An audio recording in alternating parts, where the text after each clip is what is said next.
في خلواتي يا سعدي وهنائي القرآن کسی نے ایک سوال کیا،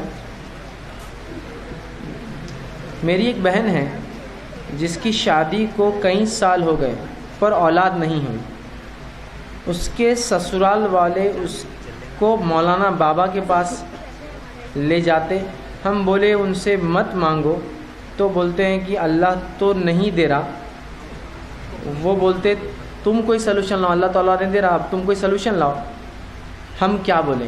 کسی نے اچھا ایک سوال کیا. دیکھیے اللہ رب العزت نے قرآن میں اس چیز کی وضاحت کر دی. اللہ جس کو چاہتا ہے لڑکے دیتا ہے، جس کو چاہتا ہے لڑکیاں دیتا ہے، جس کو چاہتا ہے دونوں دیتا ہے، جس کو چاہتا ہے کچھ بھی نہیں دیتا ہے. یہ اس کی مرضی. مال نعمت ہے، جس کو چاہتا ہے دیتا نہیں دیتا ہے. صحت نعمت ہے، جس کو چاہتا ہے دیتا نہیں دیتا. اولاد نعمت ہے، جس کو چاہتا ہے دیتا نہیں دیتا. بینائی نعمت ہے، جس کو چاہتا ہے دیتا نہیں دیتا ہے. ہاتھ پیر نعمت ہے، جس کو چاہتا ہے نہیں دیتا ہے، جس کو نہیں دیتا ہے. اس کی مرضی. تو اولاد جس کو چاہیں گا دیں گا، جس کو نہیں. لیکن اس کے لیے دیکھیں طبی طور سے، میڈیسن کے طور پر جو جو علاجات ہو سکتے ہیں، جو جائز ہے شریعت میں، آپ کروا سکتے ہیں. وہ تمام چیزیں جو شریعت میں جائز ہے وہ آپ بالکل کروا سکتے ہیں. کہ اگر ماں کے پیٹ میں اولاد وجود میں نہیں آ رہی ہے تو آپ ٹیسٹ ٹیوب کے ذریعے اس کو وجود میں لا کر پھر ماں کے رحم میں ڈال سکتے ہیں، جس کے اندر نطفہ باپ کا اور ماں کا ہی ہو. یاد رکھیے کسی اور کا نہ لیا جائیں گے، اسپرم بینک سے ادھار نہیں لیں گے، اسی کا ہو. اس باپ کا جو ہے منی ہو اور اس کا انڈا ہو، ان دونوں کو اگر ٹیسٹ ٹیوب میں ملا کر ماں کے رحم میں ڈالا جاتا ہے، کبھی ہوتا ہے انسان کے وجود میں نہیں، یہ کیا جا سکتا ہے. یا دیگر وہ تمام حلال ذرائع جن کے ذریعے یہ ہو سکتا ہے وہ کروا سکتے ہیں. لیکن لوگ کیا کرتے ہیں، جب یہ معاملہ ہوتا ہے یہ بھی کروا لیا نہیں ہوا تو بولتے ہیں اب اللہ تو نہیں دے رہا، اب کچھ سلوشن نکالنا پڑے گا. جب اللہ نہیں دے رہا تو کون دے گا آپ کو؟ پھر اب اللہ نے طے کر لیا نہیں دینا ہے. اللہ جس کو چاہتا ہے لڑکے دیتا ہے، جس کو چاہتا ہے لڑکے، جس کو چاہتا ہے دونوں دیتا ہے، جس کو چاہتا ہے کچھ بھی نہیں دیتا. تو یہ سمجھ لیجیے آپ کو اللہ نے نہیں دینا چاہا. لیکن اس کے لیے آپ شرک کریں، بدعت کریں، خرافات کریں، غیر اللہ سے مانگیں، درگاہوں پہ جائیں، یا ہمہ اقسام کے لوگ پتہ نہیں کیا کیا کرتے ہیں. ایک صاحب نے مجھے بتایا فلاں درگاہ پہ جا کے پھل کھائے تو بولے اولاد ہو جاتی. فلاں درگاہ پہ جا کر ایک جھاڑ ہے وہاں پھل کھائے تو اولاد ہو جاتی. میں نے کہا یہ بڑے بڑے لوگ بیوقوف ہے، پورے بیچارے ریسرچ کر رہے ہیں. ان کے ریسرچ سینٹر بند کر کے اپنا ڈالو ریسرچ سینٹر، خالی پھل بیچتے رہو یہاں سے لے جا کر، سب کو اولاد ہوتے رہیں گے. کہا ایسی فضیلت ہے اس پھل کی کہ ایک بار ایک مرد نے ضد میں کھا لیا تو اس کو بچہ ہوتا. میں نے کہا ماشاء اللہ حد ہو گئی. یہ تو اگر اتنی طاقت اور پاورفل پھل ہے ہمارے پاس ہندوستان میں تو بیچارے دنیا کے اندر جو والدین جن کو اولاد نہیں ہو رہی، ماں باپ یا شوہر بیوی ہے، ارے ان کے لیے دو نا یہ ریسرچ سینٹر کی کیا ضرورت ہے؟ ماشاء اللہ پھل ہے ہمارے پاس. وہ جھاڑ کی ایک اور جھاڑ لگاؤ، 2 جھاڑوں کا پھل نکالو، وہ جھاڑوں کے پھل ہم بیچیں گے، سب کو اولاد پیدا ہوں گی. اور ماشاء اللہ اس کے لیے تو آپ نے اتنا زبردست سلوشن نکالا کہ یہاں تو شادی ہونے کی بھی ضرورت نہیں. مرد کو ہو جا رہا تو عورت کو بھی ہو جائیں گے بغیر شادی کے. پھل کھلاؤ اور اولاد پاؤ، کیا مسئلہ ہے؟ نہیں بولو سب کو نہیں ہوتا تھا، مطلب پھر کیا فائدے کا؟ پھر ایسی یہ سب فالتو باتیں ہیں یاد رکھیں. یا فلاں جگہ جائے تو فلاں ہوتا ہے، یا فلاں جگہ جائے تو فلاں. محمد بن عبد الوہاب رحمۃ اللہ علیہ، ان کے زمانے میں یوں ہوا کہ مکہ میں ایک جھاڑ تھا. شرک اور بدعت بہرحال بہت عام ہو چکی تھی. ایک جھاڑ تھا جس پر آ کر عورتیں اپنا پیٹ ملتی تھی، جس سے یہ ان کو امید تھی کہ اس سے اولاد پیدا ہوں گی. جب انہوں نے اپنی ایک تحریک چلائی، تحریک کے بعد جو ہے آل سعود نے ان کی مدد کی، اور بہرحال یہ تحریک ایک سیاسی تحریک بنی، مذہبی تحریک سے.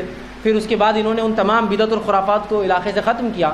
لیکن لوگ تو بہرحال اسی عقیدے کے تھے، تو کوئی جا رہا نہیں تھا اس جھاڑ کے قریب. محمد بن عبد الوہاب رحمۃ اللہ جب پتہ چلا اس جھاڑ کے ساتھ لوگ شرک کرتے تھے، آپ نے کلہاڑی لی، آگے بڑھ کے پہلے اس جھاڑ کو توڑا، کہا یہ سب شرک ہے. تو ایسے بہت سے شرک ہوتے ہیں، جھاڑوں سے، پتھروں سے، جانوروں سے، اور پتہ نہیں کیا کیا جس سے اولاد دیتے ہیں نا. اور بہت سے تو ایسے لوگ ہیں درگاہ والے جو لوگوں نے بنا لیے جن کا خاص عمل ہوتا ہے اولاد ہی دینا ہے. بندہ نواز رہتے ہیں، صرف بندے دیتے ہیں، بندہ نواز مطلب اولاد دینے والے. ایسے کیسے ہو سکتا ہے جبکہ وہ خود جو بندہ نواز جن کو کہتے ہیں وہ بے نکاح تھے، معلوم وہ نکاح نہیں کیے تھے کبھی.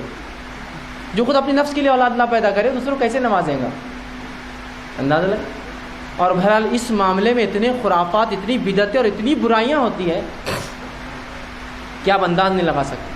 اور اس حد تک انسان اس میں گرتا ہے آپ کو پتہ نہیں ہونا. لیکن میں بتاتا ہوں واقعات. ایک واقعہ سناتا ہوں ڈکن کرونیکلس میں. یہ واقعہ بہرحال آیا تھا حیدرآباد کا ایک مشہور نیوز پیپر ہے، جب میں حیدرآباد میں ہی تھا.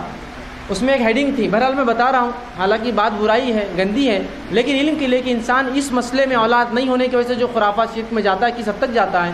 یہ ہیڈنگ تھی بریسٹ مساجنگ بابا. بریسٹ مساجنگ بابا ہیڈنگ تھی اس نیوز پیپر کی کہ ایک آدمی جس کو گرفتار کیا گیا وہ لوگوں کو اولاد دیتا تھا. اور اولاد دینے کی اس کی ٹیکنیک کیا تھی؟ اور یہ مسلمان اور غیر مسلم دونوں آتے تھے، اور خود مائیں یا ساسیں اپنی بہو کو جن کو اولاد دیتی وہاں لاتی تھی، اور وہ آدمی جو ہے اس کا اوپر کا حصہ پورا خالی کر مطلب اس کو ننگا کرواتا تھا اور دونوں ہاتھ سے اس کا جو سینے کو پکڑ کر دباتا تھا، تو ہیڈنگ تھی بریسٹ مساجنگ بابا. اور یہ عقیدہ تھا ان لوگوں کا، وہاں مسلمان بھی جاتے تھے اور غیر مسلم کی اس کے یہ کرنے سے اولاد ہوتی ہے. جب پولیس میں کمپلین گئی، اس کو خیر بہت مارا ٹھوکا گیا. بعد میں اس کی حقیقت یہ پتہ چلی کہ اس کے 2 نکاح ہوئے تھے اور دونوں بیویوں سے اس کو اولاد نہیں ہوئی، اس لیے کہ اس کا اسپرم کاؤنٹ کم تھا. یہ دوسروں کو اولاد دے رہا ہے اور خود اولاد نہیں پیدا کر سکا. یہ اندازہ لگا. اتنے لوگ اندھے ہو جاتے ہیں کہ عورتوں کو شرم نہیں آ رہی، اپنی بہوؤں کو لے جا کے یہ کام کرواتے تھے. یہ بہت بڑی نیوز بنی تھی اور آج بھی ہوتا ہے. اس سے بھی گری ہوئی حرکتیں بہرحال ہوتی ہیں، اس اولاد کے لیے لوگ کرتے ہیں.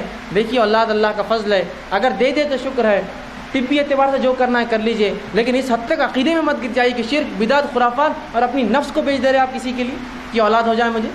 سبحان اللہ، یہ سب غلط ہے. یاد رکھیے اسلام بہت ایک پاکیزہ دین ہے. اس نے تسلی دے دی والدین کو کہ جس کو چاہتا ہے میاں بیوی کو اولاد دیتا ہے، جس کو چاہتا نہیں دیتا ہے. کوشش کر لے، معاملہ ختم کر. اس بیوی سے نہیں ہو رہی اولاد، دوسرا نکاح کرے آپ.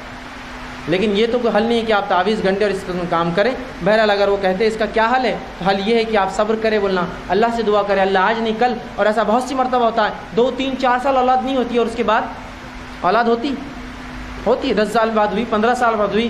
ایسے ہی واقعات دیکھے گئے کہ اولاد اس عمر میں ہوئی کہ ایک صاحب کو میں خود جانتا تھا ان کو ذاتی طور سے، ان کو 80 ایئر میں 80 سال کی عمر میں اولاد ہوئی.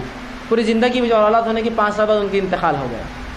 80 سال تک اولاد نہیں ہوئی. اس کے بعد ان کو ماشاءاللہ دیکھیے اللہ جس کو دینا ہے وراثت، اب بہرحال وارث چھوڑ کر گئے اپنا، ایک اولاد دی اللہ نے، ایک لڑکا دیا. تو ایسا ہوتا ہے. ابراہیم علیہ السلام کا واقعہ اللہ نے بیان کیا. ابراہیم علیہ السلام کو اولاد نہیں تھی. زکریا علیہ السلام کا واقعہ بیان کیا. زکریا علیہ السلام کو اولاد نہیں تھی. یہ اللہ کے نبی اپنے لیے اولاد نہ پیدا کر سکے تو ان کی امتی کہاں سے اولاد دیں گے کسی کو؟ یہ انبیاء خود پیدا نہیں کر سکے اپنی نفس کے لیے اولاد، تو ان کے امتی یہ بابا لوگ کیا اولاد دیں گے؟ تو سیدھی سی بات ہے، اولاد اللہ دیتا ہے جس کو چاہتا ہے، چاہے نیک ہو، متقی ہو یا بد ہو. چاہتا ہے دیتا ہے، چاہتا نہیں دیتا ہے. ابراہیم علیہ السلام یہ امام الانبیاء ہے لیکن اولاد نہیں تھی.